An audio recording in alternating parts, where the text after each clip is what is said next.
Thank you. Mr. Timmons? Thank you, Mr. Chairman. First, I want to thank you for holding this hearing, and I have learned a great deal on my trip to Arizona, and I appreciate the witnesses for coming forward today to testify and help us really understand this challenge and try to find a path forward. I think the best thing to do is to just kind of go over how we got here. 30 months ago, our border was as secure as it has ever been. Through diplomacy, Mexico agreed to create a National Guard and station 28,000 soldiers along their side of our shared border. Migrants that sought asylum waited in Mexico as their applications were processed. Our federal government was working hard to finish securing our southern border using both physical barriers as well as technology. And I think this is the most important part.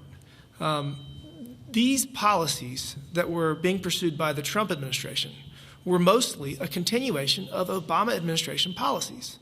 It's not partisan, or at the very least, it shouldn't be. So what happened? Biden administration, first week, they signed executive orders ending all of this. They stopped construction of the border wall, leaving hundreds of millions of dollars of wasted taxpayer dollars along our border in miles of wall that has not been finished. They immediately ended the Remain in Mexico policy, and they allowed the Mexican National Guard to vacate their post. And what did that result in? What was the result of their actions? Since January 21, there have been almost 7 million enforcement actions. 3.4 million of those have been allowed to stay. So again, during the Biden administration, 3.4 million people have been allowed to stay in this country.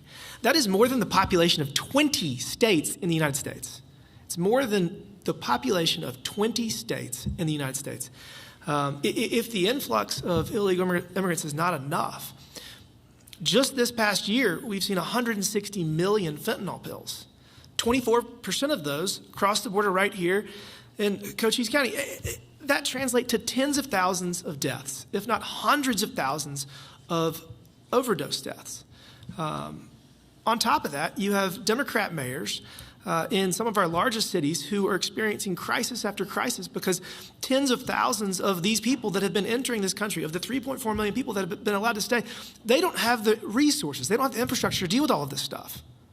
So, Mr. Arthur, my question to you is why? Why has the Biden administration done this? It's very clear what has caused this. It's very clear that we have a problem. Why have they done this? Congressman, that's probably the biggest question that I get, and I don't know because they don't say. They pit this as a, Trump did this thing, Trump was bad, we're going to be good. We're going to do the opposite. But, as I mentioned, I served from presidents beginning in George H.W. Bush. I was a direct advisor, personal advisor to Attorney General Janet Reno. None of them would have done this. The Biden administration has removed all deterrence to individuals entering the United States illegally. No presidency in history has ever done that. And in many instances, they've actually signaled that they should come, that they need to come. And that's just wild to me. Sheriff Daniels, when we were touring the border with you and your deputies earlier, they mentioned that the original height of the wall was increased to 30 feet under the Obama administration. Is that correct? Under President Obama, he had actually done a remodel on the existing border and raised it to over 30 feet, correct? And so the Trump administration continued the Obama administration policies to secure our southern border. And this president, our current president, I don't understand. I think personally that he is attempting to exacerbate the problem to facilitate another comprehensive immigration reform.